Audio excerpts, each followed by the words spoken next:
ሰላም ውድ የኢቲቪ ፓርላማ ቻናል ተመልካቾቻችን፣ በዛሬው ልዩ ፕሮግራማችን በኢፌዴሪ የሕዝብ ተወካዮች ምክር ቤት 6ኛ ዙር 5ኛ ዓመት የሥራ ዘመን የመንግስት ልማት ድርጅቶች ጉዳዮች ቋሚ ኮሚቴ የ2018 በጀት ዓመት የመጀመሪያ 6 ወራት እቅድ አፈጻጸምን አስመልክቶ ከቋሚ ኮሚቴው ሰብሳቢ ከተከበሩ አቶ መለሰ መና እንዲሁም ከቋሚ ኮሚቴው ምክትል ሰብሳቢ ከተከበሩ ዶክተር ኢንጂነር ስለሺ ኮሬ ጋር ቆይታ የምናደርግ ይሆናል። እስከ ፕሮግራማችን ፍጻሜ ድረስ አብራችሁን ቆዩ። እንግዶቼ እንኳን በሰላም መጣችሁ።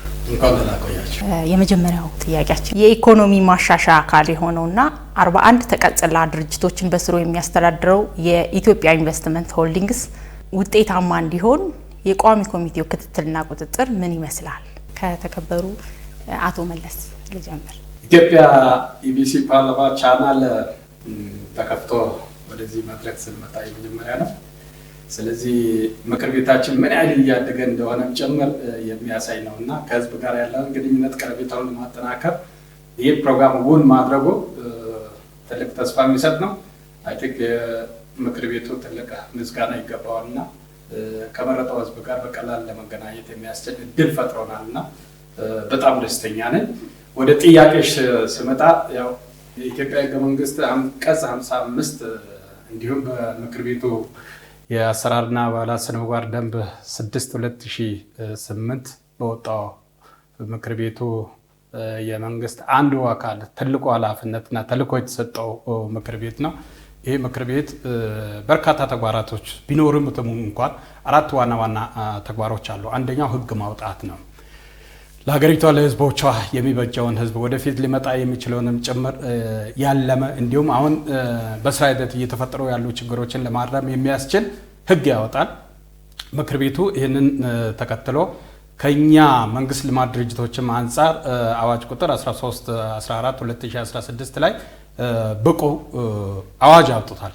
ይሄ አዋጅ የሀገራዊ ኢኮኖሚ ማሻሻያውን ተከትሎ የመንግስት ልማት ድርጅቶች አንደኛው ከግል ድርጅቶች ጋር ተወዳዳሪ መሆን አለባቸው፣ ትርፋማ መሆን አለባቸው፣ ለሀገር ኢኮኖሚ ግንባታ የራሳቸውን ኢኮኖሚያዊና ማህበራዊ ሚና መጫወት አለባቸው። ስለዚህ ብቁ አዋጅ፣ ብቁ አሰራር ተደግፎ ስራቸውን መስራት እንዲያስችላቸው ይህንን አዋጅ ያወጣበት ሁኔታ ነው ያለው።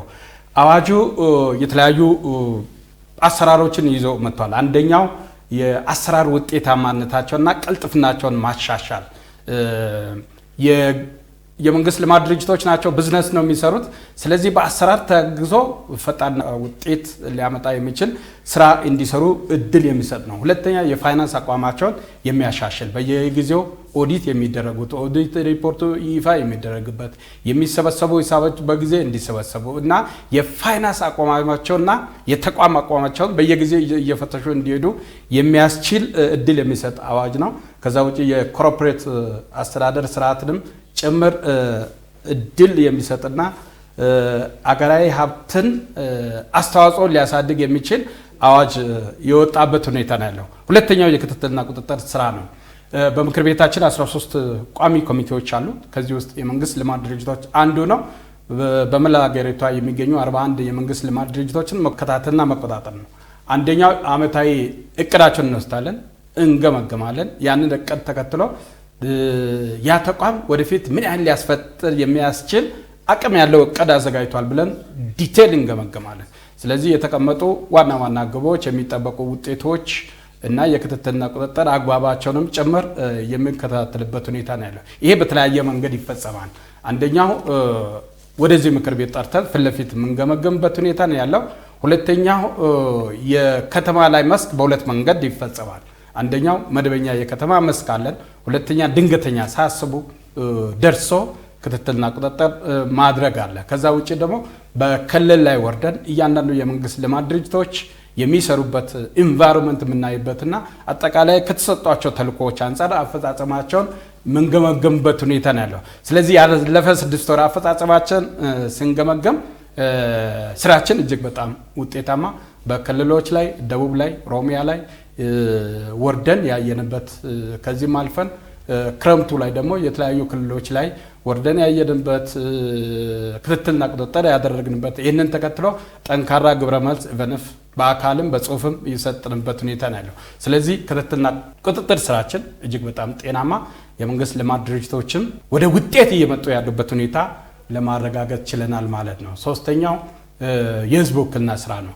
እዚህ ውስጥ ለምክር ቤቱ በየተርሙ ወይም በአመት 2 ጊዜ በሚደረግበት ጊዜ ከ40% በላይ ጥያቄዎች በመንግስት ልማት ድርጅቶች ሪሌይ የሚያደርግ ወይም የሚያልፍ ነው።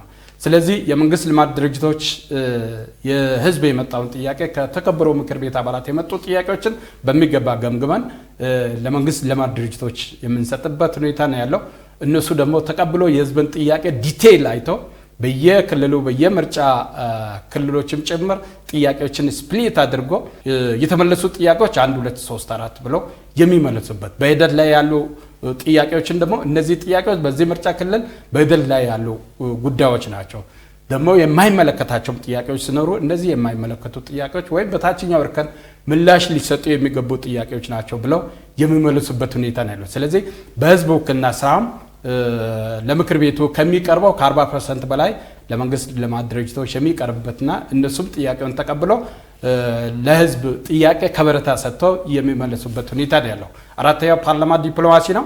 በዚህ ውስጥ ትልቁ የዚህ ጆይንት ቬንቸር የውጭ ኢንቨስትመንትን መሳብ ነው። በምክር ቤቱ በከፍተኛ አመራሩ በወዳጅነት ቡድን እኛ ቋሚ ኮሚቴም ጭምር የሚፈጸምበት ሁኔታ ነው ያለው። ይሄ ኢትዮጵያ ትልቅ ሀገር ናት።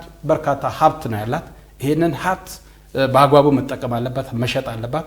ሌሎች ከኛ ጋር ሊሰሩ የሚችሉ ሀገራችን ሊደግፉ የሚችሉ ባለሀብቶችን ከውጭ መሳብ አለብንና በፓርላማ ዲፕሎማሲም ቢሆን ትላልቅ ስራዎች ያለፈ 6 ወር የተፈጸመበት ሁኔታ ነው ያለው።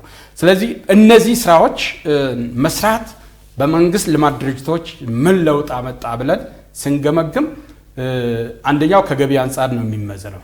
ያለፈ 6 ወር ከ1.3 ትሪሊየን ብር በላይ የመንግስት ልማት ድርጅቶች ገቢ አምጥቷል። ይሄ ከአምናው ተመሳሳይ ወቅት ጋር ሲገመገም የ51% እድገት ያሳየበት ሁኔታ ነው ያለው። ስለዚህ የመንግስት ልማት ድርጅቶች ገቢን ከማመንጨት አንጻር ለሀገር ኢኮኖሚ እድገት የሚያበረክቱት አስተዋጽኦ ከጊዜ ወደ ጊዜ እየጨመረ መሄዱን ያሳያል።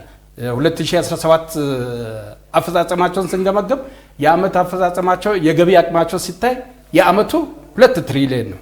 አሁን በ6 ወር 1.39 ትሪሊየን አካባቢ ገቢ ጀነሬት ማድረግ ችሏል። ከላይ ያየናቸው የክትትል የቁጥጥር ስራ አሰራርን የመፈተሽ እና በዲፕሎማሲ በህዝብ ውክልና ስራም ያስቀመጥናቸው ተግባራት ወይም ያሳካናቸው ጉዳዮች እዚህ ላይ ትልቅ ኢምፓክት እንዳመጡ ማንሳት ይቻላል። ሁለተኛው የውጪ ሃርድ ካረንሲን የማምጣት አቅም ነው። ከዚህ አንጻር ወደ 7.2 ቢሊዮን ብር ያለፈ 6 ወር የመንግስት ልማት ድርጅቶች አምጥቷል። ከዚህ ውስጥ የአንበሳውን ድርሻ የሚይዘው የኢትዮጵያ አየር መንገድ ግሩፕ ነው። ይሄ የሀገራችን አይከን የሆነ ተቋም ሁላችንም እንመካበት እና በዓለም አደባባይ ላይም ጭምር ኢትዮጵያን እያስተዋወቀ ያለ ትልቅ ድርጅት ነው።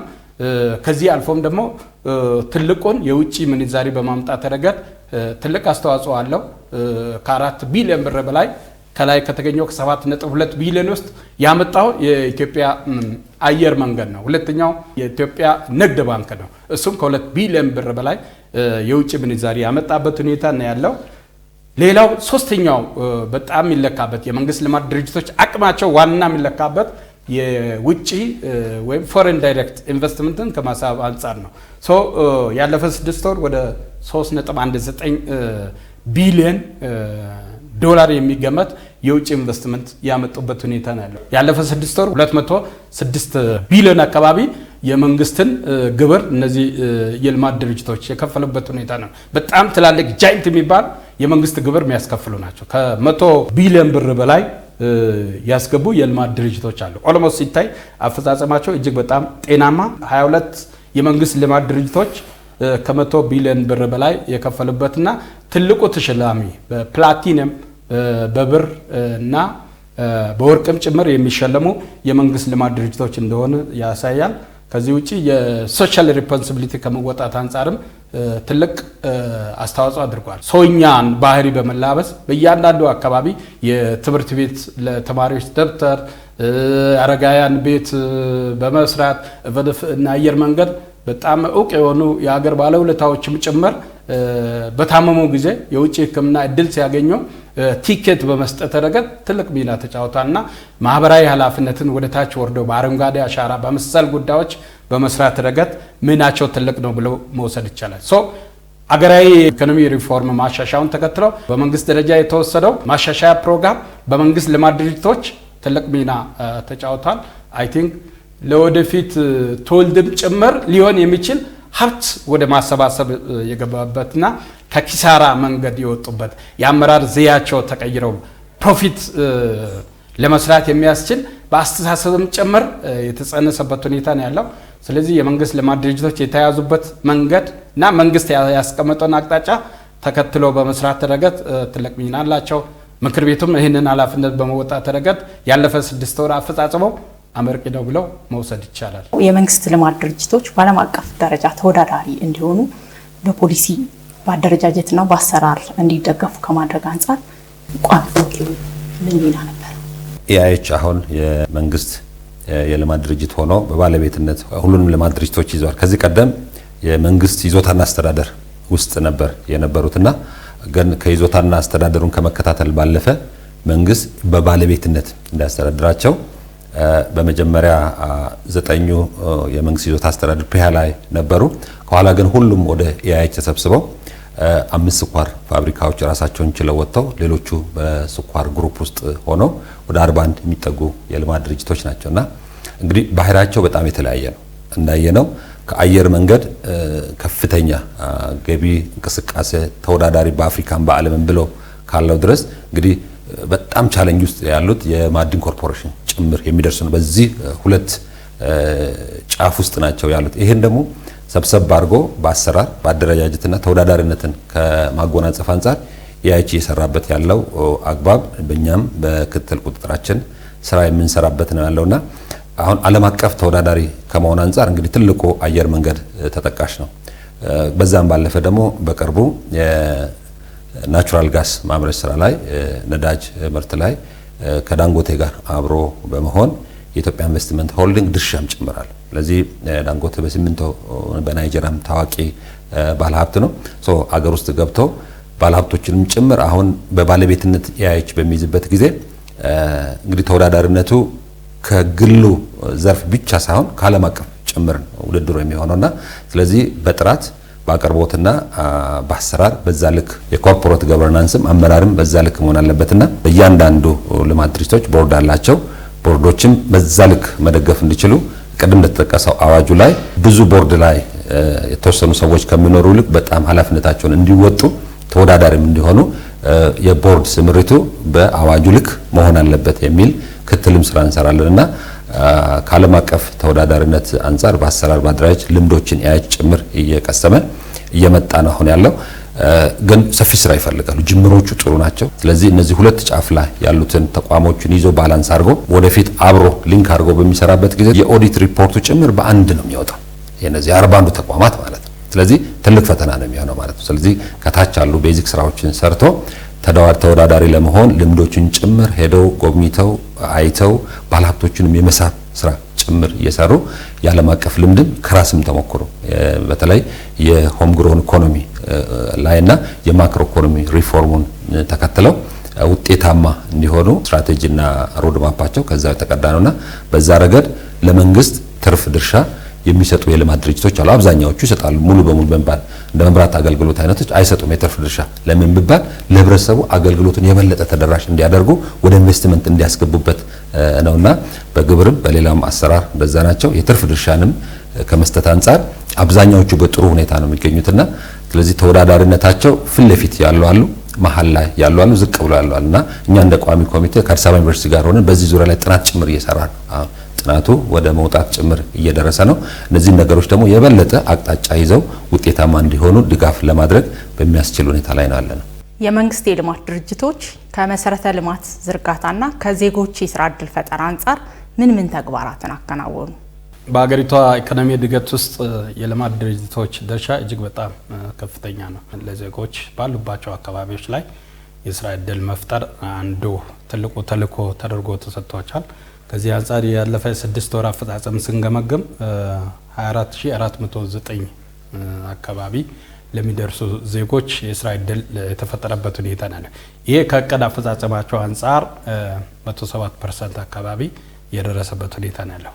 ሌላው ከአጠቃላይ የአገሪቷን ልማት ከማሳለጥ አንጻር እያንዳንዱ የመንግስት ልማት ድርጅቶች የራሱን አሻራ እያሳረፈ ነው ያለው። ቀደምም እንደገለጽ ነው የኢትዮጵያ አየር መንገድ ማየት ይቻላል ከ40 በላይ ፕሮጀክቶችን በመላ አገሪቷ በተለያየ መንገድ እየፈጸመ ነው ያለው። ከዚህ ውስጥ አንደኛው አዳዲስ አየር ማረፊያዎችን የመስራት፣ ሁለተኛ ያሉትንም ጭምር የማስፋፋት ስራ በብቃት እየፈጸመ ነው ያለው። ከአንድ ሳምንት በፊት አጠቃላይ እቅድ አፈጻጸማቸውን ተቀበለን ገምግመን ነበርንና በአካልም ጭምር እዚህ መጥቶ ሪፖርት ያቀረበበት ሁኔታ ነው ያለው። ስለዚህ እነዚህ ፕሮጀክቶች የተያዙበት መንገድ እጅግ በጣም ጤናማ መሆኑ በአጭር ጊዜ ውስጥ አልቆ ለዜጎች አገልግሎት የሚሰጡበት ሁኔታ መኖሩና ቦሌ ኤርፖርት ውስጥ የጀመሩ ስራዎች አሉ። ሁለተኛው ደግሞ በአፍሪካ ትልቁ አየር ማረፊያ በቢሾፍቱ ዓለም አቀፍ አየር ማረፊያ እየገነቡ ያሉበት ሁኔታ ነው ያለው። ይሄ ወደፊት ኢትዮጵያ የምትደርስበትን አቅምና ሁኔታንም ጭምር ታሳቢ ያደረገ አሁን ያለውን አገልግሎት አሰጣጥ በ5 እና በ6 እጥፍ ሊያሻሽል የሚችል ስራ የሚሰሩበት ሁኔታ ነው ያለው። ሁለተኛው አድርገን ማንሳት የምፈልገው የኢትዮጵያ ኮንስትራክሽን ስራዎች ኮርፖሬሽን በአገሪቱ በተለያዩ ቦታዎች ላይ የመንገድ ስራዎችን እየሰራ ነው ያለው። ከኢትዮጵያ መንገድ አስተዳደር ጋር አብሮ መንገድ የሚሰራበትና በኮንትራክተርነት የሚሳተፍበት ሁኔታ ነው ያለው። ይሄ የአገሪቷን ኢኮኖሚ በማሳለጥ ረገድ ዜጎችን በማስተሳሰር የግብርና ምርቶች ወደ ገበያ እንዲወጡ በማድረግ ረገድ ለአርሶ አደሩ የሚያስፈልጉ ግብዓቶችን ለማቅረብና አጠቃላይ የንግድ እንቅስቃሴያችን የተሳለጠ እንዲሆን በማድረግ ረገድ የመንግስት ልማት ድርጅቶች የራሳቸውን አሻራ እያኖሩ ያለበት ሁኔታ መኖሩን ለማንሳት ነው። ሌላው የፌዴራል ቤቶች ኮርፖሬሽንም እንደዚህ የ10 ዓመት የቤት ልማት ፕሮግራም አካል የሆኑት በየ3 ዓመቱ ተቀብሎ እየከፋፈለ የሚሰራበት ሁኔታ ነው ያለው። ስለዚህ የዜጎችን የቤት አቅርቦት ችግር ለመፍታት ፌዴራል ቤቶች ኮርፖሬሽን የራሱን አሻራ እያኖረ ያለበት ሁኔታ እንዳለ ማንሳት ያስፈልጋል። ቀደም ዶክተርም እንዳነሳው የዚህ ከኢትዮጵያ ኢንቨስትመንት ሆልዲንግ ጋር በመሆን ዳንጎቴ የዩሪያ ማዳበሪያ ፋብሪካ ግንባታ ጀምሯል። ይሄ ፕሮጀክት ከ3 ቢሊዮን ዶላር በላይ የሚፈጅ ፕሮጀክት ነው። የኢትዮጵያ አርሶ አደሮች ጥያቄ ሁሌም የማዳበሪያ አቅርቦት አንደኛው በጊዜ ያለ መድረስ፣ ሁለተኛ የዋጋ ውድነትን አጥብቆ ያነሳሉ። ይህንን መንግስትም ኃላፊነት ወስዶ የግብርና ምርትና ምርታማነትን በማሻሻል የኢንዱስትሪ ግብዓት አቅርቦት፣ የምግብ ዋስትና በአካባቢ ቤተሰብ ለማረጋገጥ ከውጭ የሚገቡ ምርቶችን ለማስቀረትና በዓለም ገበያ ላይም ጭምር የግብርና ውጤቶችን ይዘን ኢቭነፍ ፕሮሰስ የሆኑትን ይዘን መግባት አለብንና ለዚህ ደግሞ የማዳበሪያ አቅርቦት ወሳኝ ነው። ይሄ ፕሮጀክት ከህዳሴ ግድብ የማይተናነስና የኢትዮጵያን አርሶ አደሮችን ጥያቄ የአርብቶ አደሩን ጥያቄ የሚመልስ ነው። የመንግስት ልማት ድርጅቶችን በበላይነት የሚያስተባብር ኢትዮጵያ ኢንቨስትመንት ሆልዲንግ ከጆይንት ቬንቸር ሆኖ የሚሰራውና ትልቅ ተስፋ የተሰጠው ስራ ተደርጎ ሊወሰድ ይችላል። ኢትዮጵያ ኢንዱስትሪ ፓርኮችን ማየት ይቻላል። እዛ ውስጥ ቴክኖሎጂን ለማሸጋገር የሚያስችሉ ኤክስፖርት ለማድረግ የሚያስችሉ ኢምፖርት ሰብስቲቱት ሊያደርጉ የሚችሉ ስራዎች እየተሰሩ ናቸው። አሁን አንዳንዶቹ ላይ ላፕቶፕ መስራት የተጀመረበት ሁኔታ ነው ያለው። በኤሌክትሪክ የሚሰሩ ሞተር ባይኮችን መስራት የተጀመረበት ሁኔታ ነው ያለው። እነዚህ ቴክኖሎጂዎች ደግሞ በሀገር ልጆች የሚሰሩበት ሁኔታ እንዳለ በክትትልና ቁጥጥር ወቅት ያረጋገጥን ስለሆነ ተስፋ የሚሰጡ ስራዎች ይሰራሉ። ስኳር ፋብሪካዎች ኤክስፓንሽን የመስራት ኢትዮጵያ ባቡር መንገድ የባቡር መሰረተ ልማት በመስራት እና ይሄ አገልግሎት ተደራሽነት እንዲሆን ከማድረግ አንጻር ትልቅ ድርሻ አላቸውና እነዚህ ለአብነት ያነሷቸው ናቸው። ሌሎችም እንደ አቅማቸው ካፒታል ፕሮጀክት መድበው የሀገሪቷን ልማት ሲስተም ለማድረግ የሚያስችል ስራዎችን እየሰሩ ናቸውና የመንግስት ልማት ድርጅቶች ስራ እድል በመፍጠርም የመሰረተ ልማትና አጠቃላይ የሀገሪቷን ኢኮኖሚን ካልቲቬት ለማድረግ የሚያስችል ስራዎችን እየሰሩ ናቸው። የልማት ድርጅቶች የፋይናንስ ሪፖርታቸውን ግልጽ፣ ተአማኒና ተጠያቂነት የሰፈነበት ከማድረግ አንጻር ዓለም አቀፍ መርሆችን ተከትለው እየተገበሩ መሆናቸውን ከመከታተልና ከመቆጣጠር አንጻር የቋሚ ኮሚቴው ሚና ምን ነበር? በተለይ አንድ የንግድ ተቋም በጣም ጤናማ የሚባለው የፋይናንስ የአሰራር ስርዓቱ ስታንዳርድ መጠበቁ ነው። ስለዚህ በእኛም ሀገር በተለይ መንግስት ልማት ድርጅቶች አይኤፍአርስን እንድተገብሩ ዳይሬክሽን ተቀምጦ በዛው ልክ እየፈጸሙ ነው ያሉት። ቅድም የልማት ድርጅቶችን ባህሪው የተለያየ ሰፊ ከመሆኑ አንጻር ስራዎቹ እየተሰሩ ያሉ ቢሆንም ግን አሁንም አጠናክሮ ሁሉም ሙሉ ቅድም እንደነገርኩሽ ያይች ቫሉት የሚደረገው ከዓለም አቀፍ ጋር የሚገናኘው በዛ በሚወጣ ፋይናንሻል ሪፖርት ሲስተም ውስጥ ነው። ስለዚህ በስሩ ያሉ ተቀጽላ ተቋማት ወደ አንድ ደረጃ ቶሎ ወደ ማምጣት ደረጃ መድረስ አለባቸውና እንደዚህ እንደ ኢትዮ ቴሌኮም ያሉት ፈጥነው ክሊር የሆኑ ለተደጋጋሚ ጊዜያት የሆኑበት አለ። አንዳንድ እንደ ኢትዮ ኢንጂነሪንግ ግሩፕ ስናይ ደግሞ ባክሎጎች ጭምር አሉትና እነዚህን ሁሉ ሰብስቦ ከመስራት አንጻር ሰፊ ስራ ጥረት የሚጠበቅ ነው። ከባህራቸው አንጻር ያይችም ከተቋቋመ ገና ነውና ስለዚህ አሁን አብሮ በደንብ ሰርቶ የፋይናንሻል ሲስተሙን የፋይናንሻል ገቨርናንሱን በተሻለ ደረጃ ላይ ማምጣት አለበት። እየተሰሩ ነው ስራዎች ያሉት።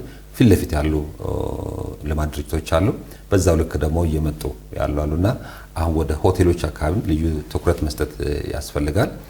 ሂልተን ድርሻ ያለው ነገነት ሆቴል፣ ነፍለውሃ እነዚህ መሳሰሉት በደንብ ትኩረት ሰጥቶ መስራት ያስፈልጋል። እነዚህ የሆቴል እና ቱሪዝም ዘርፉን በአንድ ግሩፕ ውስጥ አድርጎ ጠንከር አድርጎ ውጤታማ አድርጎ መስራትም ጭምር ይጠበቃል። ቅድም እንዳልኩት ጅምሮቹ ጠንካራ ውጤት ያስመዘገቡ ግን ደግሞ ቀሪ ስራዎች በርካታና አቴንሽን የሚፈልጉ ናቸው ማለት ፈልጋለሁ። ስራው ተጀምሯል። አንዳንድ ቦታ ሙሉ ሆኗል። አንዳንድ ቦታ ባክሎጎች አሉ። ግን እነዚህን ሁሉ አጭር ጊዜ ውስጥ ወደ ውጤት እንዲያመጡ በእቅዳቸው ያንን ለማስተካከል ምን ያህል አቅደዋል የሚለው ነገር እቅዳቸውን እንፈትሻለን። በየሩብ ዓመቱ ከሚሰሩት ሪፖርት ውስጥ አንዱ የኦዲት ስራቸው የውስጥ ኦዲት፣ እንደገና ደግሞ ከኦዲት የተገኙ ማስተካከያዎችን በምን ልክ አስተካክለዋል፣ ቀሪ ስራዎችን ደግሞ በምን ያህል ጊዜ ውስጥ ወደ ውጤት እንደሚያመጡ ፊት ለፊት ላይ ግብረ መልስ እንሰጣለን። በሪፖርት አያይዘን እንልክላቸዋለን። ያንን ደግሞ ተቀብለው ለሚቀጥለው ኳርተር ተርተው መምጣታቸውንም እንከታተላለን። ጅምሩ የሚያበረታታ። የመንግስት የልማት ድርጅቶች የአገልግሎት አሰጣጥና ተደራሽነታቸው ምን ያህል ፍትሃዊ ነው? የመንግስት ልማት ድርጅቶች ቋሚ ኮሚቴ የቼክ ሊስት አካል አድርጎ ሁሌ ክትትልና ቁጥጥር የሚያደርገው የአገልግሎት አሰጣጥ ነው። አገልግሎት አሰጣጥ በደንብ መስተካከል የሚገቡ ጉዳዮች እንዳሉ እኛም በክትትልና ቁጥጥር ወቅት አረጋግጠናል። ጥራችን እንብር ተደርጎ የሚወሰደው አገልግሎት አሰጣጥ ነው። በእኛ እምነት አገልግሎት አሰጣጡ የዘመነ ፈጣን፣ ቀልጣፋ መሆን አለበት ብለን እናስባለን። ይሄ ደግሞ ሊረጋገጥ የሚችለው አንደኛው ብቁ አሰራር ሲኖር ነው። ስለዚህ አገልግሎት አሰጣጣችን በስታንዳርድ መሆን አለበት። ሁለተኛ በቴክኖሎጂ መታገዝ አለበት። ሶስተኛው በአሰራርም ጭምር መታገዝ አለበት። ከዚህ አንጻር ስንገመግም ፕሮፐርሊ ይህንን ስራ በሚገባ ቆጥረው ይዞ የሚፈጽሙ አሉ። እግር የሚጎትቱ ተቋሞች አሉ። በክትትልና ቁጥጥር ስራችን እነዚህ ችግሮችን ለይተን ግብረ መልስ በአካልም በጽሁፍም የምንሰጥበት ሁኔታ ነው ያለው። ስለዚህ አሰራራቸውን መፈተሽ አለባቸው፣ ማዘመን አለባቸው፣ ከሰው ንክኪ ነፃ መሆን አለባቸው። ከዚህ ጋር ተያይዞ መልካም አስተዳደርን ሊያረጋግጥ የሚችል ብልሹ አሰራርን በር ሊዘጋ የሚችል አሰራር መኖር አለባቸው። ምክንያቱም ሀብታቸውም ከጊዜ ወደ ጊዜ እያደገ የሚሄድበት ሁኔታ ስላለ ያንን በብቃት ለመቆጣጠር የሚያስችል አሰራር ስርዓት በቴክኖሎጂ የታገዘ ቀደም ዶክተርም እንደገለጸው በየጊዜው ኮንክረንት የሆነ ኦዲትም ጭምር እየተሰራ የንብረት ቆጠራም እየተሰራ መረጋገጥ አለበትና በአጠቃላይ አገልግሎት አሰጣጥ ላይ ጥሩ የሚባሉ ተቋማት አሉ፣ እንደዚህ ደግሞ ወደ ኋላ የቀሩ አሉ። እነዚህን ለማስተካከል የሚያስችል ክትትልና ቁጥጥር ስራችን ተጠናክሮ ቀጥሏል። ወደፊትም በዚህ መንገድ የሚፈጸም ነው የሚሆነው። የመልካም አስተዳደር እቅድም ጭምር እንዲያቀርቡ እያደረግን ያለው እያንዳንዱ የመንግስት ልማት ድርጅቶች ያሉ አሰራሮችን ፈትሾ በእቅድ ማረምና ማስተካከል የሚገቡ ጉዳዮችን ግብ አስቀምጦ በመልካም አስተዳደር እቅድም ጭምር እንዲያቀርቡ እያደረግን ያለበት ሁኔታ አለ። የመንግስት ልማት ድርጅቶች በሀገሪቷ ያልደረሱበት ቦታ የለም ብሎ መውሰድ ይቻላል። ኢትዮ ቴልን ማንሳት ይቻላል። ከአርብቶ አደሩ ከአርሶ አደሩ ከጠረፍ አካባቢዎች ጀምሮ እስከ ማዕከል ኢትዮ ቴሌኮም ያልደረሰበት ቦታ የለም። ኢትዮጵያ መብራት አገልግሎትም እንደዚሁ ማንሳት ይቻላል። ኢትዮጵያ አየር መንገድ እንደዚሁ ሁሉንም ክልሎችን በተለያየ መንገድ በአንድም በሌላም አድሬስ የሚያደርጉበት ሁኔታ አለና ከፍትሃዊነት አንፃር ከደራሽነት አንፃር ወደፊት መስፋት የሚገቡ ጉዳዮች አሉ። በተለይ አርብቶ አደር አካባቢዎች፣ አርሶ አደር አካባቢዎችና ፈሪፈሪያል በሆኑ አካባቢዎች ላይ የበለጠ መጠናከር አለበት ብለን እናስባለን። አሁን ባሉበት ደረጃ የጀመሩት ጅምር ተስፋ ሰጪ ናቸው። ከሀገራችን ስፋት እና አገሪቷ መልማት ካለባት አቅም ሲታይ የሚቀሩ ጉዳዮች አሉ። ግን ጉዞ ጀምረናል። የጀመርነው ጉዞ ትክክለኛ መስመር ውስጥ ያለን መሆኑን ያሳያልና እያጠናከርን መሄድ አለብን። ቋሚ ኮሚቴው በአንዳንድ የልማት ድርጅቶች ብልሹ አሰራሮች ሲታዩ ምን እርምጃ ወሰደ? ለቋሚ ኮሚቴ የተሰጡ ኃላፊነቶች አሉ። እንግዲህ በዋናነት የቁጥጥርና የክትትል ስራ ነው። እንግዲህ ከተቋማት አፈጻጸም ጋር ቅድም በአሰራር የሚገጥማቸው ችግር ካለ ወደ አዋጅ የሚወጡ ጉዳዮች ካሉ አዋጁን በ2016 ላይ አውጥተናል። ከዛ ከአዋጅ የሚቀዱ ደንቦች አሉ። እነዛ ደንቦች ኢምፕሌስ ናቸው ወይ የሚለውን ነገር እሱ እናያለን። ደንቡን ተከትለው ደግሞ መመሪያዎችና ማኑዋልስ ኤንድ ጋይድላይኖች ይወጣሉ ወይ የሚለው ነገር እሱም በዋናነት እንከታተላለን። አንደኛ እያንዳንዱ የልማት ድርጅት የራሱ ማኔጅመንትና ስራ አስፈጻሚ አለው።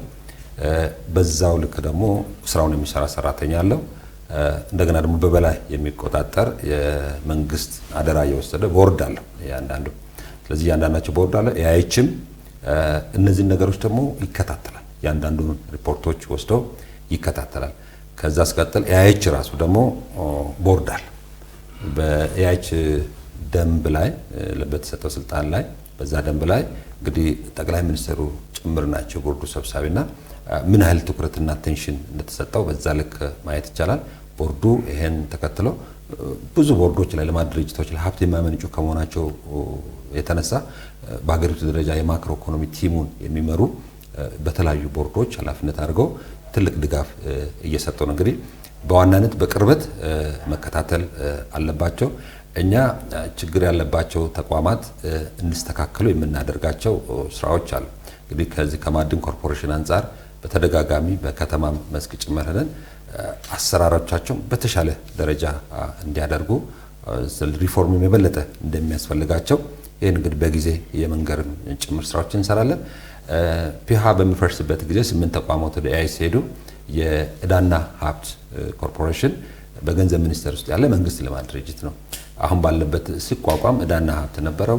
ከዛም በኋላ ዕዳውን መንግስት ወስዶ በምክር ቤትም ጭምር እንደምናውቀው ለንግድ ባንክ ጋር ያሉትን ብድሮች እሱን ማስተካከያ ተደርጓል። አሁን ሀብት ብቻ ይዞ ነው ያለውና እነዚህ ነገሮች እንዲስተካከሉ አሁንም የተለያዩ መድረኮችን እያደረግን ወደፊት ባለው አሰራር መሰረት ተስተካክለው እንዲሄዱ የማድረግ ጉዳዮችን በደንብ እንከታተላለን። አንዳንድ ተቋማት ደግሞ አሁን የግብርና ስራዎች ኮርፖሬሽን አካባቢ የተከሰቱ ችግሮች አሉ። መብራት ኃይል አካባቢ የተከሰቱ ችግሮች አሉ። ስለዚህ እነዚህ አንዳንድ ስራዎችን ጥሩ እየሰሩ በተለይ ከማዳበሪያ አቅርቦት ጋር የገጠማቸው ችግር አለ። በዛ ረገድ አስፈጻሚው ቦርዱም ተስተካክሎ መንግስት ሜጀር ወስዶ ከዛም በኋላ እኛ በከተማ መስክም ማዳበሪያ ያለበትን ሁኔታ ጭምር በተለይ አዳማ ላይ ያለው መጋዘን ጭምር በማየት ቶሎ ወደ ስራ የሚገቡበት ጊዜ እንዳይቆይባቸው ትልቅ ትኩረት ሰጥተው እንዲሰራ የጥራት ችግር ያለበትን ደግሞ በህግ አግባብ የመወሰነው ንግድ ተቋም ነው። ተቋም እስከሆነ ድረስ የሚመጡ ጥፋቶች ካሉ በአሰራር መልስ ማግኘትና የህግ ተጠያቂነትን በዛው ልክ መሆን እንዳለበት ተቋሙ በዛ ልክ ይዞ እየሰራ መሆኑን እያየን ነው። በተለይ እንደ ኤሌክትሪክ አገልግሎቶች አይነት ሁሉ ጊዜ እርምጃዎችን ይወስዳል። በተለያየ ደረጃ በተለይ ከአገልግሎት አሰጣጥ አንፃር ኤሌክትሪክ አገልግሎት በአገሪቱ ሙሉ ዞረን አይተናል። የሚያጋጥሙ ሰራተኛውንም ሰብስበን ስናነሳ የሚያነሳቸው ችግሮች አሉ። ይህን ችግር ለማረም እንግዲህ በተወሰነ ቁጥር በተለያዩ ዲስፕሊኖች በደሞዝ ቅጣት እስከ ማገድም ጭምር የሚደርሱ እርምጃዎችን ይወስዳሉ። እነዚህን በቅርብ ስናይ ከዚህ ባለፈም ደግሞ ጥሩ የሰራውን በማበረታታትም ጭምር መምጣት መቻል አለበት። እርምጃ መቅጣት መውሰዱ እንደተጠበቀ ሆኖና ስለዚህ እነዚህን ጉዳዮች በትክክል እየተሰሩ ስለመሆናቸው ከእቅዳቸውም ማየት ነው። እንግዲህ አሁን የኢንዱስትሪ ግብዓት አቅርቦት ድርጅት እና የንግድ ስራዎች ኮርፖሬሽን አንዳንድ ስራዎች ኦቨርላፕ ያደርጋሉ። ኦቨርላፕ ስለሚያደርጉ በሽግግር ጊዜ ለኢንዱስትሪ ግብዓት አቅራቢ የተሰጠው ስልጣን አለ። ያ ስልጣን ደግሞ ለንግድ ስራዎች ኮርፖሬሽን የተሰጡ ነው። ኤግዚት አድርገው ደንቡን አስተካክለው ጭምር ማየት እንዳለባቸው በተለያዩ ጊዜያች ጭምር ነግረናል። ዞሮ ግን ከሀገሪቱ ፍላጎት አንፃር የንግድ ስራዎች ኮርፖሬሽንም አቅርቦት ቢያቀርብ እንደገና ደግሞ የኢንዱስትሪ ግብዓት አቅርቦት አገልግሎት ቢያቀርብ ብዙ ችግር የለም። ግን የኢንዱስትሪ ግብዓት አቅራቢ ድርጅት ኃላፊነቱ ለኢንዱስትሪዎች በቂ አቅርቦትን ማድረግ ነው። ስለዚህ እነዚህ ነገሮች ደግሞ ኤግዚት ጊዜያቸው እያለፈ ደንቡም መታየት ያለበት ከሆነ ማየት እንዲገባው ለማኔጅመንቱም ቲም በዛው ልክ ማኔጅመንት በሚሰጥበት ሪፖርት እንደገና ደግሞ ለኢአይችም ጭምር እንሰጣለን። ይሄን ደግሞ ኢአይችም ፓርላማ መጥተው ሪፖርት በመንገመግበት ጊዜ እያንዳንዱን ጉዳዮች እያነሳን ከአሰራር አንፃር በቅርብ በዚሁ በ2018 መጀመሪያ ሩብ ዓመት አካባቢ ኢአይችን ጭምር ጠርተን ተቋማት እነዚህ የመንግስት ልማት ድርጅቶች ያለባቸውን ችግር 1 2 3 4 ብለን ፊት ለፊት ችግር ያለባቸው ተቋማትን ቆጥረን ሰተናቸው በዚህ ልክ እናስተካክላለን ብለው መልስ የተሰጠበት አግባብ አለ። በድንገተኛ መስክ ስንሄድም አንዳንድ ከቢሮ ሪኖቬሽን ማስተካከል ጋር ተሰርቶ የገጠሙ ችግሮችን ፊት ለፊት ስናነሳ ወዲያው እንዲስተካከሉ የተደረጉባቸው ጉዳዮች አሉና በዚህ ልክ እንዲስተካከሉ እያደረግን ነው። ሀብት ያለበት የአገልግሎት አሰጣጥ ሲቪል ሰርቪሱ ላለን ካል እዚህም የሚሰራው ኢትዮጵያዊ ነውና በዚህ ረገድ ያሉ ጉለቶች አሉ። አሁን ከስር በደንብ እየሰሩ በጣም ተወዳዳሪ እንዲሆኑ ተቋማቸውን ፈልገው እንዲሰሩ በደሞዝም ከሆነ የተሻለ የሚከፍል ተቋም ነው ይብዛ የሚነስም በዛ ልክ ከተከፈለ ደግሞ ተቋማቱን አጥርቶ መስራት ለዚህ ደግሞ ቦርድም ማኔጅመንትም ኮሚትመንት ያላቸው እንደገና ደግሞ ኃላፊዎችንም በመናመጣበት የምናሰማራበት ጊዜ የአየር መንገድ ልምድ ጥሩ ነገር ያሳየናል። ካሪየር ዴቨሎፕመንታቸው በዛ ጥሩ ነው። የካሪየር ዴቨሎፕመንትም ስራ የመተካከተም ስራ ከስር እየሰሩ ነውና እኚህ ስራዎች በደንብ ተደራጅተው ሲሄዱ ብልሹ አሰራሮች ቦታቸውን እየለቀቁ የሚሄዱበት አግባብ ይኖራል። ቋሚ ኮሚቴው በተደጋጋሚ የገመገማቸው ችግሮች ካሉና ምን መፍትሄ ተወሰደ? የመንግስት ልማት ድርጅቶች ፕሮፊት ኦርጋናይዜሽኖች ናቸው። እነዚህ ልማት ድርጅቶች እንደ ማንኛውም እንደ ግል ተቋምም የራሳቸው የሆነ ቻሌንጅ ይገጥማቸዋል። ለኛ ቋሚ ኮሚቴ ስንገመገም የሩብም የ6 ወርም ስንገመገም ያየናቸውና የለየናቸው እንዲሁም በክትትልና ቁጥጥር ወቅትም የለየናቸው ችግሮች እየተነጋገርን እየፈታን የመጣንባቸው ሁኔታዎች አሉ። አንደኛው ትልቁ ችግር የሚገጥማቸው የወርኪንግ ካፒታል እጥረት ይገጥማቸዋል። ይሄ ምንጩ የተፈቀደላቸው ካፒታልና የተሸፈነላቸው ካፒታል በማዕከሉ ልዩነት አለ። ይሄ ስራቸውን በአግባቡ እንዳይሰራ የሚያደርግበት ሁኔታ ነው ያለው። ሁለተኛ ሁሉም ሊባል በሚያስችል ሁኔታ የመንግስት ልማት ድርጅቶች ፊክስድ አሴት አላቸው። እነዚህ ፊክስድ አሴቶችን ኦፕሬትድ ለማድረግ በሙሉ አቅም ስራቸውን እንዲሰሩ ከማድረግ አንፃር ቀደም የካሽ ፍሎ ችግር እንደሚገጥማቸው ችግር ያየንበት ሁኔታ ነው ያለው። ይህንን ችግር ከኢትዮጵያ ኢንቨስትመንት ሆልዲንግ ጋር በመነጋገር ድጋፍ የሚያደርግበትና አንዳንዴ አልፎ ቢዝነስ ፕላናቸውን አይቶ የብድር አማራጭን ጭምር የሚያቀርብበት ሁኔታ ነው ያለው። ይህንን ችግር ለመቅረፍ ኢትዮጵያ ኢንቨስትመንት ሆልዲንግ የሚያደርገው ድጋፍ አለ። የባንኮችም ጭምር ብድር የሚሰጡበትና ስራቸውን በአግባቡ እንዲሰሩ ያላቸውን ፊክስድ አሴት እንቅስቃሴያቸውን የሚያፋጥኑበት አንዳንድ ቦታዎች ላይ የፋብሪካዎች ማርጀት አለ፣ የማሽኖች ማርጀት አለ። እነዚህም በአዳዲስ የመተካት ነገር አለ እና ያንን ችግር በዚህ አይነት ሁኔታ በብድርም በኢትዮጵያ ኢንቨስትመንት ሆልዲንግ በሚያደርገው ድጋፍ እየፈቱ ያለበት ሁኔታ ነው ያለው። በቂ ነው በቂ አይደለም፣ ወደፊት ሊጠናከር ይገባልና አይ ቲንክ በግብረ መልሳችንም በግምገማችንም ጭምር እየፈታን የመጣንበት ሁኔታ አለ። ይሄ ወደፊት ተጠናክሮ መቀጠል አለበት የሚል ነገር ለማንሳት ነው። ሶሊድሊ የወርኪንግ ካፒታል ችግር እንዳላቸው ገምግመን አቅጣጫ አስቀምጠን እየተከታተልን ያለንበት ሁኔታ ነው ያለው። ሁለተኛ ከይዞታ ጋር ተያይዞ የሚነሳው ችግር ነው። ይሄ የኛም ቋሚ ኮሚቴ አንዳንድ አካባቢዎች ላይ በአካል ደርሶ ያየበት ሁኔታ ነው ያለው። እነዚህ የልማት ድርጅቶች ድሮ ስታብሊሽ ሲደረጉ ከከተማ ወጣ ብለው በርካታ ይዞታ ይዞ የተደራጀበት ሁኔታ ነው ያለው። አሁን ግን ከተማዎች እየሰፉ እነሱ ወዳሉበት ቦታ የመሄድና የነሱን ይዞታ የማማተር ነገር አለ። አንዳንድ ቦታዎች ላይ ለግል ባለሀብት ጭምር የመስጠት ፍላጎት ምልክቶች ያየንበት ሁኔታ ነው ያለው። ይሄ ኢትዮጵያ ኢንቨስትመንት ሆልዲንግ እና እኛም ክትትልና ቁጥጥር በምናደርግበት ጊዜ ከአካባቢ አስተዳደር ከክልል ርዕሰ መስተዳድሮች ጋርም ጭምር በመገናኘት ችግሩን ፕሮፐርሊ ማኔጅ የሚደረግበት ኦፍ ኮርስ ከተማዎች አድጓል እያደጉ ይሄዳሉ። እንደ ድሮ ዝም ብሎ መሬት ይዞ የመቀመጥ ሁኔታ ከባድ ነው የሚሆነው።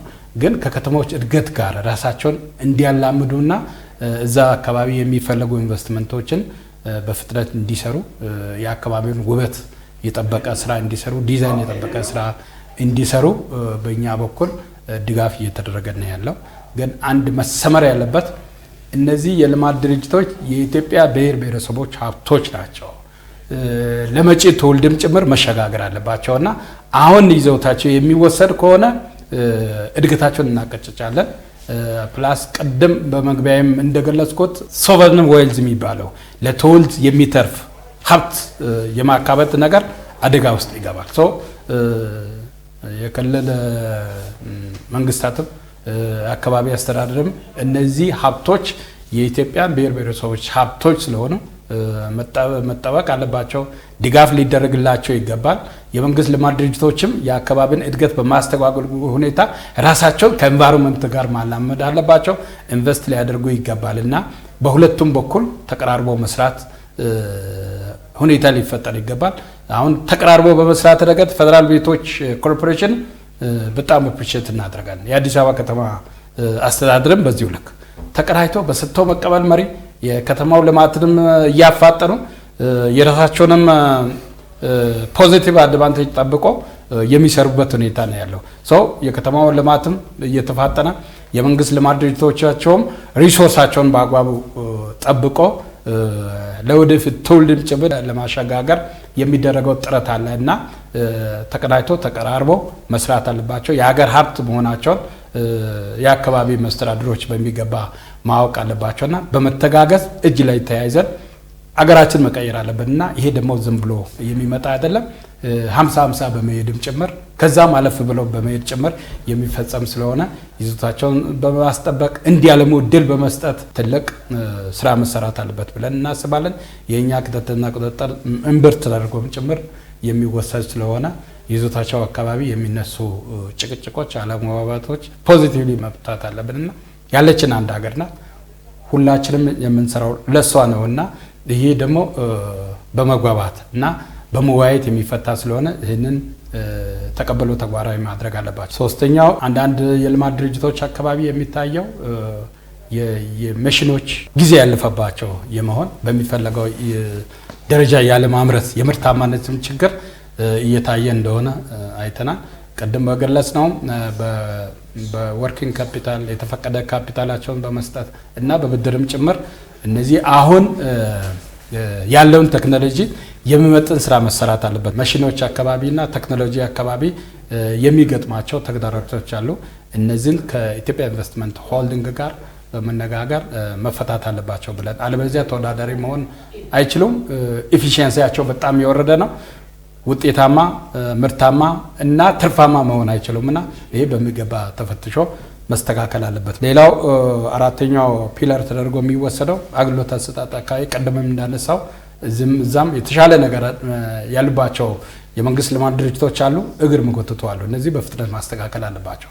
ዊዛውት ኤኒ ኮስት አገልግሎት አሰጣጥን ማስተካከል የሚቻልበት እድል ስላለ ዜጎች የሚረኩበት አሁን ባለው ቢዝነስ ዓለም ላይ ፕሮፊት ዊዝ ከስተመር ሳቲስፋክሽን ሁለቱ ተነጣጥሮ አይታዩ እና ትርፍ ፈጣን አገልግሎት እና ከደንበኛ እርካታ ተነጥሎ የማይታዩ ስለሆነ ሰስቴናቢሊቲያቸውን ለማረጋገጥ ትርፍ ከደንበኛ እርካታ ጋር አስተሳስሮ መመራት አለበትና እዚህ አካባቢ ያሉ ነገሮች መስተካከል አለባቸው። የመጨረሻው ጂኦፖለቲካል ሁኔታው እጅግ በጣም ዳይናሚክሱ በጣም ከፍ ብሏል። ከዚህ ጋር ተያይዞ የሚፈጠረው ነገር የሰላምና የጸጥታ ሁኔታ እነዚህ የኛ 41 ልማት ድርጅቶች ውስጥ ኢንተርናሽናሊ ኦፕሬት የሚያደርጉ ናቸው። ስለዚህ ከዚህ ጋር ተያይዞ የሰላም ሁኔታ፣ ረሺኝ ሁኔታ፣ የስፔር ፓርት ያለ መገኘት፣ የነዳጅ ዋጋ መውጣት መውረድ ችግር ይገጥማቸዋል። እዚህ ላይ መስራት የሚገባቸው ጉዳዮችን በሚገባ ተናል። ሪስክ ማኔጅመንታችን በጣም ጠንካራ መሆን አለበት። በጣም ፕሮአክቲቭ መሆን አለበት። ይሄ ሪስክ ማኔጅመንት ዲፓርትመንት በጣም ልምድ ባላቸው ኢንተርናሽናል ኢንቫይሮንመንት ስካን ማድረግ የሚችሉ ምስራቅ ቀጠናውን አፍሪካ ቀንድን ስካን ማድረግ የሚችሉና ፕሮአክቲቭ ሆነው ፕላን የሚያደርጉ ፕላናቸውም ደግሞ አንድ ብቻ ሳይሆን ፕላን ኤ ፕላን ቢ ፕላን ሲ ጭምር ተቀምጠው መመራት አለባቸውና ያንን የሚመጥን ዝግጅት አሰራር እና አቅም እና አርቆ ማየትም ጭምር የሚጠይቅበት ሁኔታ ነው ያለው። ስለዚህ ኢንተርናሽናል ቢዝነስ ጀነርሱ በጣም ፍላክቹዌት የሚያደርግ ስለሆነ በዚህ ውስጥ ኦፕሬት የሚያደርጉ ስለሆነ ይህንን ለመጠን የሚችል ዝግጅት የሚያስፈልግ መሆኑን በክትትልና ቁጥጥር ስራችን ውስጥ በሚገባ ከነሱ ጋር መግባባት እየፈጠርን ያለንም። ይህንን ተከትሎ አንዳንድ ልማት ድርጅቶች ጠንካራ አቋም ያላቸው ራሳቸው ከዓለማዊ ሁኔታ ጋር እያስተሳሰሩ የሚሄዱ እንዳሉ አይተናል። ቀደም ለአብነት ስናነሳ እንደነበርና ኢትዮ ቴሌኮምን ማንሳት ይቻላል። ከዓለም አቀፍ ሁኔታ ጋር ራሱ በሚገባ አጣጥሞ ትርፋማ ሆነው እየሄደ ያለ ኢትዮጵያ አየር መንገድ ማንሳት ይቻላል። ብነፍ ዱሪንግ ኮቪድ ጊዜም ጭምር አየር ላይ ያልወረደ በዓለም አቀፍ ደረጃ ትልቅ እውቅና የተሰጠው የሀገራችን ትልቁ ሀብት ነውና ሌሎችም ራሳቸውን ከሚመጣው ሁኔታ ጋር እያስተሳሰሩ የሚሄዱበት ሁኔታ አለ። ይሄ ተጠናክሮ መቀጠል አለበት። በመጨረሻም የተከበሩ ቀረ የሚሉትና የሚያስተላልፉት መልእክት ካለ?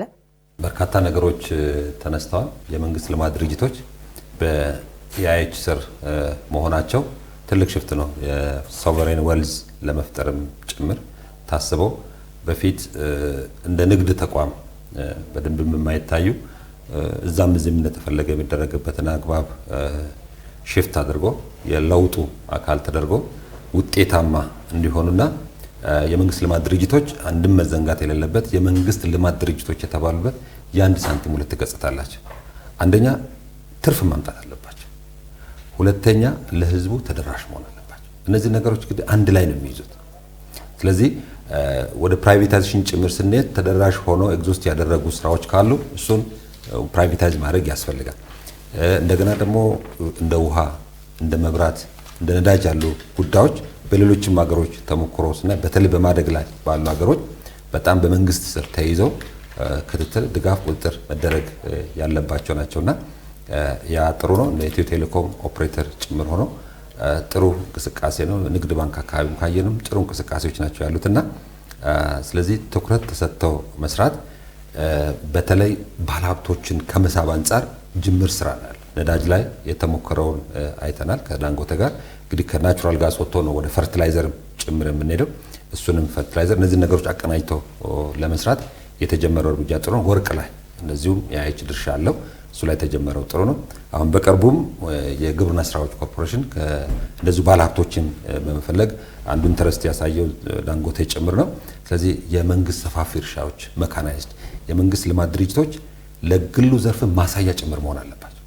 ስለዚህ መካናይዜሽን በደንብ በመያዝ እንደገና ደግሞ ምርትን በደንብ በማምረት የተወሰነ ምርቱን ደግሞ ለኢንዱስትሪ በማድረግ ቀሪው ምርት ደግሞ ወደ ገበያ በማውጣት ቀሪው ደግሞ ራሳችን መቻል ስላለ ወደ ክምችት ጭምር መሄድ አለበት። ከዛ ሳልፍ ደግሞ ሌሎች ሀገሮችንም ጭምር መደገፍ አለበት። ጎረቤት ማስፈለግ ዓለም አቀፍ ውስጥ ስላለንና ስለዚህ አሁን የግብርና ስራዎች በቅርቡም በሚዲያ ላይ ያወጣለው የዚህ የእርሻ ስራው ላይ ሰፊ ስራ የመስራት አቅርቦትም ፈርቲላይዘር ሲመጣ ነዳጅ ሲመጣ ፔትሮኬሚካል ኢንዱስትሪዎች በጣም ይሰፋሉ። ፔትሮኬሚካል ኢንዱስትሪ ደግሞ የሀገሮች እድገት መገለጫ ጭምር። ስለዚህ የኬሚካል ኢንዱስትሪውም ጭምር ኬሚካል ኢንዱስትሪ አለን። ፔስቲሳይድም ጭምር በመንግስት ልማት ድርጅቶች ነው የሚመረተው። ሰልፈሪክ አሲድ አዳማ ላይ በዛው ልክ ነው የሚመረተው። ሙገር ሲሚንቶ አለ። አሁን የሚገር ሲሚንቶ አፈጻጸም ስናይ ከዳንጎቴ ጋር በጣም ፐርፎርማንሱ አነስተኛ ነው። ቅድም እንደተነሳው ማሽኖቹ ያረጁና የማሽኖቹ ኤፊሺየንሲ የቀነሰ ስለሆነ እነዚህን በደንብ ባለሀብት በጣም በመሳ ወደ ውጤታማነት ማምጣት ይገባል። የተለየ ትኩረት ደግሞ ሊሰጥ የሚገባው ስኳር ኢንዱስትሪዎች ላይ ነው። በቅርብም ልዩ የመስክ ትኩረት አድርገን በሁለት ቡድኖች ተከፍለን ለማየት ሞክረናል። ነባሮችንም አዳዲሶችንም ለማየት ተሞክሯልና በተለይ ከግብርና ጀምሮ የግብርና ትራንስፎርሜሽን የገጠር ትራንስፎርሜሽን አምጥተው ኢንዱስትሪው ምርታ ሊያመጣ የሚችል አንዱ ትልቅ ዘርፍ ስኳር ነው። የስኳር አግሮ ኢንዱስትሪው ለምርታማነት ለኛ ከዓለም ሀገሮች ፊት ለፊት የሚገኝ የመጀመሪያ ከሚሆኑት ሀገራት ውስጥ የሚገኝ።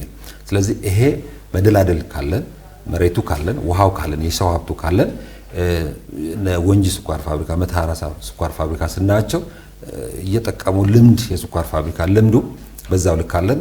ለዛ የሚመግቡ ዩኒቨርሲቲዎችም አሉ። ግን ይሄ እንደዚህ አይነት ኢንዱስትሪዎች ስፔሲፊክ ክህሎት ይፈልጋል።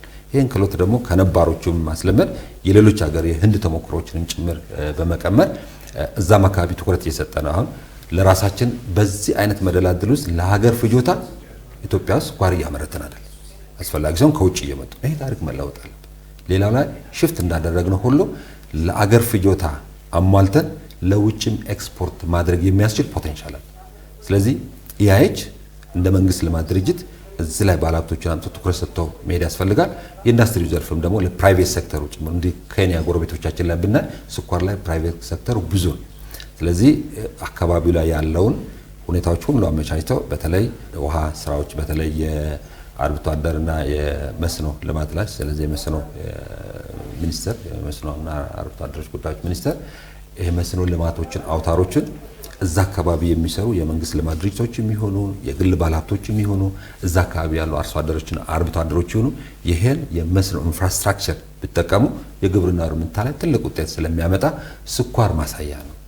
ስለዚህ አሁን በጎበኘንባቸው ጊዜዎች ድሮ አካባቢውና አርሶ አደርና አመራሮችን ሰብስበን ነዋሪዎችን ስናናገራቸው የድሮ ሸንኮራና ያሁን ሸንኮራ ይለያል። ድሮ ሸንኮራው በትንሽ ሸንኮራ ብዙ ስኳር ይመረታል። ሸንኮራዎቹም ያስታውቃሉ በእይታ። አሁን የቀጨጩ እየጠፉ ሙከራዎች አሉ። በዚህ ባለፈው ጊዜ በተለይ ባለፈው 3 ዓመታት ውስጥ ያየነው ከዋናውም ስራ በተጨማሪ ተጓዳኝ ስራዎችን ስኳር ኢንዱስትሪ ስኳር ብቻ ማምረት አይደለም፣ ስኳር ኮምፕሌክስ መሆን ጭምር አለበት። የከረሜላ ፋብሪካ ወንጂ ላይ የተዘጋ ነው፣ በቅርቡ ወደ ስራ የገባ ሰው ከረሜላ በሚያስፈልገው ልክ መስራት ይቻላል። እንደገና ደግሞ የዚህ የመኖ ማምረቻም ትልቅ ስራ ጀምሯል። ወንጂ ላይ ባየነው እዛ ላይ መኖ የማምረት ስራ በደንብ ጀምሯል። ሰው መኖ አምርቶ መሸጥ ብቻም ሳይሆን መኖ አምርተው የራሳቸውን አካባቢ ተጠቅመው ለሰራተኞቻቸው ዴሊቨር አድርጎ እንደገና እንቁላል፣ ወተት፣ ሌሎችን በተለይ ለማት ትሩፋት ስራ በደንብ እየሰሩ ነውና ይሄን የሚሰሩበት ምክንያት ለዚህ ግብዓት ስላላቸው ከእርሻው የሚመጣ ተረፈ ምርት ከስኳር ፕሮሰስ የሚወጣው ተረፈ ምርት እነዚህ ተረፈ ምርቶች ለማዳበሪያም ጭምር ለምግብነትም ጭምር ስለሆነ ለዚህ ስራ ትልቅ እድል ይሰጣቸዋል። ስለዚህ ስኳር ኢንዱስትሪ ማለት ትልቅ ኮምፕሌክስ ኢንዱስትሪ ነው። ስለዚህ አሁን የተጀመሩ ስራዎች ጥሩ መነሻ እንዳላቸው ወስደን ግን በልዩ ትኩረት መስራት አለብን። ስኳሮች ወደዚህ እየሄዱ ነው። ግን እኛ ደግሞ በቀሪ በምክር ቤት ጊዜያችን ይሄ ስራ በደንብ እንዲሰራ አንድ ዳይሬክሽን የሰጠን እንከታተላለን። በቀጣይም ደግሞ ሪፖርት ኮምፓይል አድርገን ስንጨርስ የሚቀጥለው ምክር ቤትም በዚህ ላይ ትኩረት ሰጥተው እንዲሰራ ከምናደርጋቸው ከምናገኘው የጥናት ውጤቱን በቅርቡ ይፋ እናደርጋለን። ተመራማሪዎችም ጭምር መጥተው እዚህ ስቱዲዮ ተገቢውን ማብራሪያ መስጠት ይችላሉ። መጨረሻ ላይ ወርኪንግ ዶክመንት ፕሮዲዩስ እናደርጋለን። ከዛም በኋላ እሱን ደግሞ እየተጠቀምንበት እንደ ግብዓት የምንወስድበት አግባብ ይኖራል። በመጨረሻም የተከበሩ ቀረ የሚሉትና የሚያስተላልፉት መልእክት ካለ? የመንግስት ልማት ድርጅቶች ለመንግስት የሚከፍሉት የግብር ድርሻ እያደገ መጥቷል። እንዲሁም ዋሊያ ፈንድ የማቋቋም ነገር ተጀምሯል። ትልቅ ኮንትሪቢዩሽን እዚህ ውስጥም ያደርጋሉ። የአካባቢውን ገጽታን በመቀየር የስራ እድል በመፍጠር ረገድ እና በሀገሪቷ ውስጥ ማህበራዊ ኢኮኖሚያዊ ልማት ውስጥ ያላቸው ድርሻ ከጊዜ ወደ ጊዜ እያደገ ሄዷል። ይሄ መጠናከር አለበት። እንደ ቋሚ ኮሚቴ የምናደርጋቸው በአራቱም መስኮች ህግ በማውጣት ክትትልና ቁጥጥር በማድረግ ከዚህ የሚመጡ ጥያቄዎች ቦታ በመስጠት ዲፕሎማሲው ጆይንት ቬንቸርና ሃርድ ካረንሲ በማምጣት ረገድ ትልቅ ስፍራ ኖሮ እንዲፈጸምና ቴክኖሎጂ ከውጭ በማምጣት ሀገር ዜጎች እንዲቀበሉና እንዲፈጽሙ በማድረግ ረገድ ያለውን ሚና አጠናክረን እንቀጥላለን። የመንግስት ልማት ድርጅቶች አንደኛ ብቁ ገቢ ሊሰበስቡ ይገባል። ሁለተኛ ትርፍ ሊያመጡ ይገባል።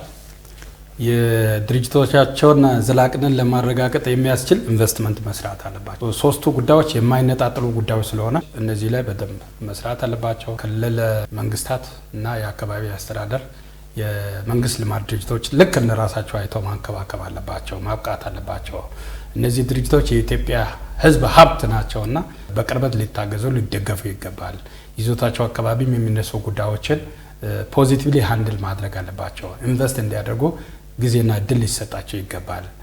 መንግስት ልማት ድርጅቶችም በዚህ በኩል ራሳቸውን ማየት ከአካባቢ እድገት ጋር ራሳቸውን ማጣጣም አለባቸው። ፋይናንስ ፖዚሽናቸው ጠንካራ ታማኝነት ያለው መሆን አለበት። ስለዚህ ክሊን ኦዲት ሪፖርት ከነሱ እንጠብቃለን። የክትትልና ቁጥጥር ስራችን አንዱ ወንበርት ይሄ ስለሆነ ቀደም ያነሳችው እዚህም እዛም አካባቢ ብቅ የሚሉ የአሰራር ግድፈቶችና ብልሽቶችን በዚህ አይነት ሁኔታ ማረም የሚቻልና እድል የሚሰጥ ስለሆነ እነዚህ ስራዎችን አጠናክረን መቀጠል አለብን። አመራሮች፣ ሰራተኞች የጀመሯቸው ስራዎች እጅግ በጣም ተስፋ የሚሰጡ ናቸው። በአሰራር ማጠናከር አለባቸው። በስብዕና ግንባታ ማጠናከር አለባቸው። የሚከሰቱ ችግሮች ካሉ ህጋዊ አሰራራዊ እርምጃም ጭምር እየተወሰደ ተቋማት ጤናማ መሆን አለባቸውና ከራሳቸው የሚጠበቀውን ጠጠር በሀገር ኢኮኖሚ እድገት ላይ ማሳረፍ አለባቸው። የክትትልና ቁጥጥር ስራችን ተጠናክሮ መቀጠል አለበት። እንደዚህ ከሆነ የበለጸገችን ኢትዮጵያ እውን የምናደርግበት ጊዜ ሩቅ አይሆን። ድህነት የወረስነው ጉዳይ አይደለም። በርትተን ከሰራን በቅርብ ጊዜ የተለወጡ በ40-50 ዓመት የተቀየሩ የምስራቅ ኤዥያ ሀገሮች እድል እኛንም ይገጥመናልና አሁን በጀመርነው መንግስት በሰጠው ትኩረት አቅጣጫ በሚገባ ስቲክ አድርገን ከሄድን ለውጡ ሩቅ አይሆንም። በአጠቃላይ ጤናማ ነው። አጠናክረን መቀጠል አለብን። የሚታዩ ክፍተቶችን መሙላት አለብን። የቋሚ ኮሚቴ አመራርም አባላትም ምክር ቤቱም አጠቃላይ የተለየ ድጋፍ ሰጥቶ የመንግስት ልማት ድርጅቶችን ክትትልና ቁጥጥር የሚያደርግ የሚደግፍ መሆኑን እና ላለፈ ጊዜ አፈጻጸም ምክር ቤቱን ቋሚ ኮሚቴ አባላትን እና በአጠቃላይ የመንግስት ልማት ድርጅቶች አመራሮች፣ ሰራተኞችና ኢትዮጵያ ኢንቨስትመንት ሆልዲንግን ጭምር ማመስገን ፈልጋለሁ። መልካም የተከበራችሁ ጊዜያችሁን ሰጣችሁ ሰፊ ማብራሪያ ስለሰጣችሁ እጅግ አድርጌ አመሰግናለሁ። ውድ ተመልካቾቻችን በዛሬው ፕሮግራማችን በኢፌዴሪ የህዝብ ተወካዮች ምክር ቤት የመንግስት ልማት ድርጅቶች ጉዳዮች ቋሚ ኮሚቴ በ2018 በጀት ዓመት የመጀመሪያ 6 ወራት እቅድ አፈጻጸም አበይት ተግባራትን አስመልክቶ ከቋሚ ኮሚቴው ሰብሳቢ ከተከበሩ አቶ መለሰ መና እንዲሁም ከቋሚ ኮሚቴው ምክትል ሰብሳቢ ከተከበሩ ዶክተር ኢንጂነር ስለሺ ኮሬ ጋር የነበረን ቆይታ በዚሁ ተጠናቋል። ውይይቱን ስመራላችሁ የቆየው እኔ ሳራ ዮሐንስ ከመላው የስቱዲዮ ባለሙያዎች ጋር ነበር። ከቀሪ የኢቲቪ ፓርላማ ፕሮግራሞች ጋር ሰላም።